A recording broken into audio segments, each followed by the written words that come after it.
ഡോക്ടർമാരുടെ കുറിപ്പടിയിൽ ജനറിക് മരുന്നുകൾ വായിക്കാൻ കഴിയുന്ന രീതിയിൽ എഴുതണമെന്ന് എറണാകുളം ജില്ലാ ഉപഭോക്തൃ തർക്കപരിഹാര കോടതി. മെഡിക്കൽ രേഖകൾ യഥാസമയം രോഗികൾക്ക് ലഭ്യമാക്കണമെന്ന ഉത്തരവ്. രോഗിയുടെ സ്വകാര്യത ഉറപ്പുവരുത്തിക്കൊണ്ട് തത്സമയം തന്നെ ഡിജിറ്റലായി മെഡിക്കൽ രേഖകൾ നൽകണമെന്നാണ് ഉത്തരവ്. ലേബി സജീന്ദ്രൻ നമുക്കൊപ്പം എത്തുന്നു.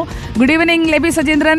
ഈ ജനറിക് മരുന്നിന് പകരം ഏതെങ്കിലും കൃത്യമായിട്ടുള്ള ബ്രാൻഡ് നെയിം ആയിരിക്കും പലപ്പോഴും ഈ കുറിപ്പടിയിൽ കാണാറുള്ളത്. അതും ഈ ജനറിക് മരുന്ന് എന്താണ് എന്നുള്ള അടയാളപ്പെടുത്തൽ ഇല്ലാതെയുമാണ്. അതിന്റെയൊക്കെ ഒരു പശ്ചാത്തലമുണ്ടോ ഈ കേസിന് അല്ലെങ്കിൽ ഈ ഒരു തീരുമാനത്തിന് പിന്നിൽ?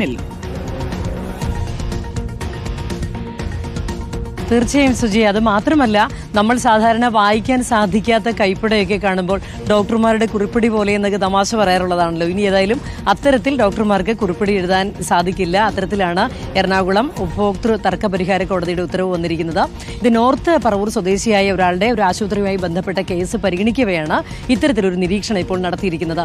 ജനറിക് മെഡിസിൻ അത് സംബന്ധിച്ചുള്ള കുറിപ്പടി എഴുതുമ്പോൾ വളരെ വ്യക്തമായും കൃത്യമായും എഴുതണമെന്നാണ് അഡ്വക്കേറ്റ് DB ബിനു അധ്യക്ഷനായ ബഞ്ച് നിരീക്ഷിച്ചിരിക്കുന്നത്.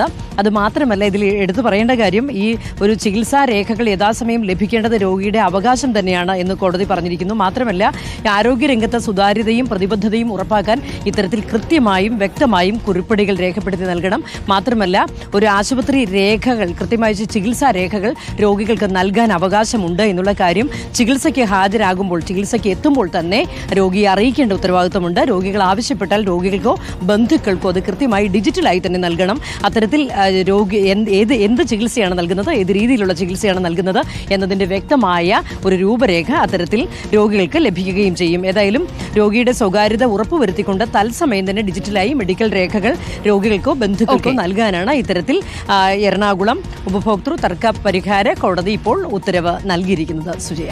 ഓക്കെ ലേബി സജ്ജൻ, അത് ജനങ്ങൾക്ക് ഉപകാരപ്പെടുന്ന ഒരു വാർത്തയാണ് ലേബി ഇപ്പോൾ പങ്കുവച്ചത്. കുത്തിക്കുറിച്ച് ഇങ്ങ് വിടുമ്പോൾ ജനറിക് മരുന്നായിരിക്കില്ല, ബ്രാൻഡ് നെയിം ആയിരിക്കും. അപ്പോൾ ജനറിക് മരുന്ന് എഴുതി തരാൻ നമുക്ക് ഇനി ഡോക്ടേഴ്സിനോട് പറയാം. അപ്പോൾ ആ മരുന്നുകളാകുമ്പോൾ ഈ ബ്രാൻഡിനേക്കാളും വിലയിലൊക്കെ നല്ല വ്യത്യാസമുണ്ടാകും. അപ്പോൾ അത് പ്രിയപ്പെട്ട പ്രേക്ഷകർ, നിങ്ങൾ രോഗികളാകുമ്പോൾ ആ കുറിപ്പടി കിട്ടുമ്പോൾ ജനറിക് മരുന്നുണ്ടോ എന്നത് കൂടി ഒന്ന് നോക്കുക.